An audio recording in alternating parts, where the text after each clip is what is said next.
Well, good afternoon, friends. Mark Holmes here, and as always, I want to thank you guys for watching, commenting, subscribing, and being part of the Joe Boo Sports Report. Without you guys, this literally does not work. So, it's Friday afternoon. Don't forget, tonight, 9 o'clock Eastern, our live stream. So I'm hoping you guys will join us there. You know, we always have a great time with all of you great fans and stuff in the house. And it's Friday afternoon, so the weekend is upon us. I'm feeling a little tired. I might try to sleep a little late tomorrow morning, but in the meantime, I got lots of work to do, and it's been a great week. Finally getting the truck. Oh my goodness, that truck is already like, damn, I went to the wrong house because I'm doing some real work and stuff right now. But hey, it's the way it is, man. You got to put in the work if you want to get results. So it was great because I had tons of scrap wood, and I took it over to my parents' house, kept my social distance from them. But got to talk to them a little bit. And, you know, my father is will be 82 years old, 81, 82. He was born in 1939. My mom was born in 1941. And talking to them, knowing that they lived, through segregation. Me, I lived through really integration. I was at the tail end of it, things. But talking to them and them, from their perspective, my father lived in Arlington, my mom lived in Herndon, and having to be bused to the only black school that there was, or me being born at the Freeman Hospital, which was free men. It was originally made for, after Civil War, slaves to have a hospital. Freeman Hospital, which became Howard University Hospital. It's where me and all my brothers and sisters, well, my one brother wasn't, he didn't quite make it there. He was delivered on the way.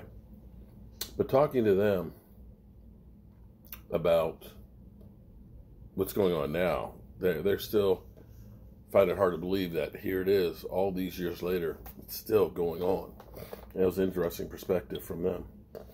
And through this time, I've tried to look through myself and things and try and figure what I can do to help. And listening to Gerald McCoy the other night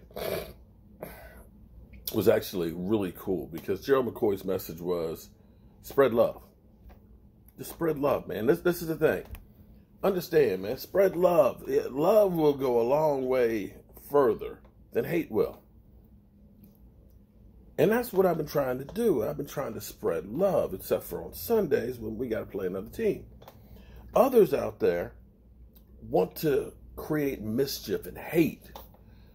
And that brings me to Philly.500. The North Dakota assassin, Carson Wentz, is the most underrated player in the NFL. And all you haters out there, all your teams, prepare, because you're going to get double walked in the ass. I'm trying to understand, what is double moonwalked in the ass? I'm not sure I want to know what that is actually, because Philly.500 is always talking about that. And I don't know what it means. Philly, what does that mean? So, let me start right here with his premise of the North Dakota assassin. It's funny that you say that he's the most underrated. You said underrated, or was that overrated? Because I got to tell you, I'm looking at Pro Football Focus. Because skip.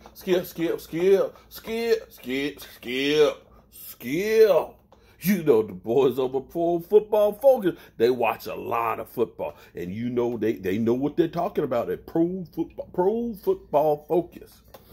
And you know, those boys over there at Pro Football Focus, they did a little survey. The most valuable NFC East players over the last 5 years. He's only played 4, but over the last 5 years, you know that guy that you say is the most underrated came in number 2. Number 2, ahead of Kirk freaking Cousins, ahead of Eli Manning, and even over Odell Beckham Jr. So, how is he the most underrated? Because, see, here's the thing. I remember the boys at Pro Football Focus saying last year that Carson Wentz is better than his statistics show because he has so many guys that drop passes, that he's really better than what it looks like on the field. How is that most underrated? It seems like everybody is always doing all of these special things to prop his ass up. You know, but it's funny, though, because when Dak Prescott, yeah, I'm talking about Dak, oh, by the way, who they say is the most valuable, the most valuable NFC East player in the NFL, NFC East player over the last 5 years. They, by the way, say Dak Prescott. Just saying that, Billy, I'm just saying that. It's funny because no matter what happens with Carson Wentz, they always tell you, oh, it's really not what you see. It's actually different. He's got guys dropping passes. So, you know, if they caught those passes, even though you guys, guess that, the Cowboys dropped 11 more passes than your guys did. 11. Even though they say that, it's good for the goose is always good for the gander. Because our guys drop more. And I get it. You got that second game. But let's be honest here. Let's be honest. I got to tell you, I would agree with you if it was something like your team put up, say, like 37 points on offense. If your team put up like 37 points on offense, I'd say, yeah, he's the GOAT. They did great. The reality is my team was uninspired and didn't play worth shit. We scored 9 points. You only scored 27. The fact that in 2 games against us, you've only scored 27 points. The fact that you're always talking about how good he is. The fact that these polls have him up on the top 10. The fact is he's not underrated. If anything, he's overrated. And you're trying to blow... actually, let me play a little bit more here. Okay, hold on. Let me listen to some more of this blow hard. For the football season to begin. And it's not just because we haven't had sports in months, which makes it worse, but that's not the reason. I think we got a good team. I think we got a team that could be pretty special. If we get a little lucky with health, maybe some guys develop and perform. We got a chance to go far. We got a chance to go real far and do damage to these mother humpers. That's the truth. And I can't wait.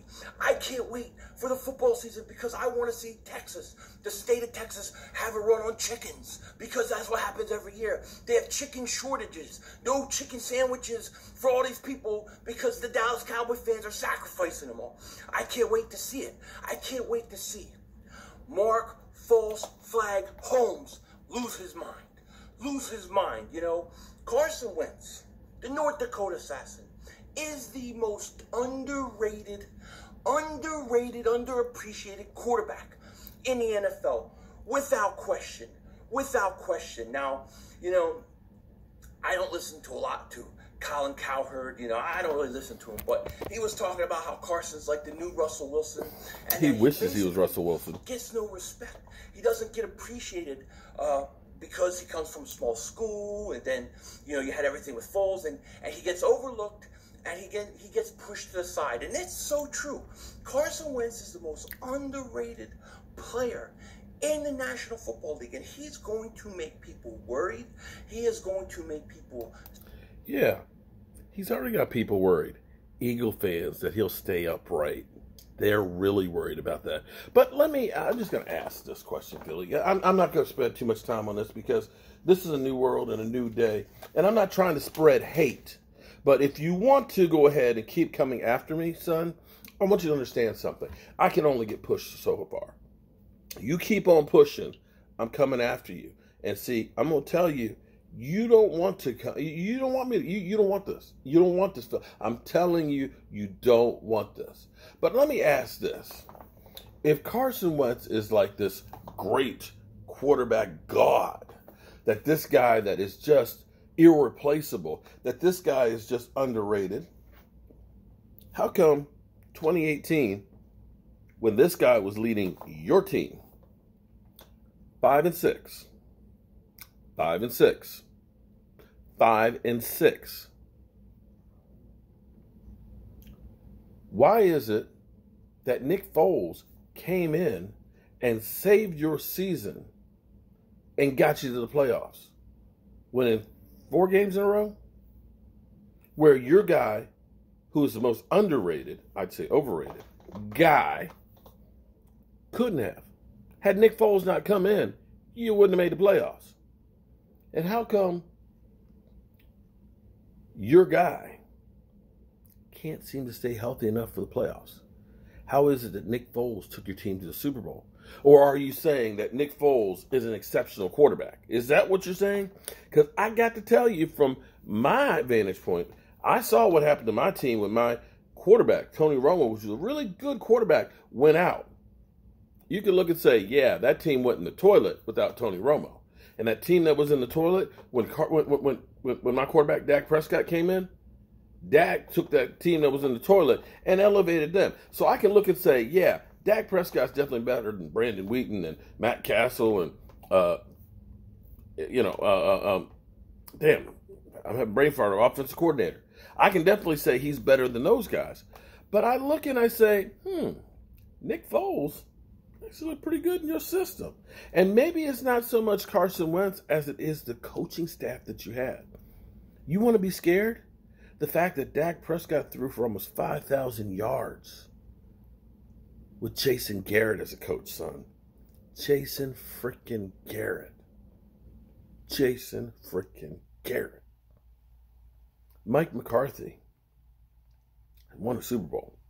Mike McCarthy's won more playoff games in Dallas than Jason Garrett has. Mike McCarthy, who's worked with Joe Montana, Brett Favre. We got Brett Favre out there. Brett Favre. And Aaron freaking Rodgers. Son, you better be scared. To be continued.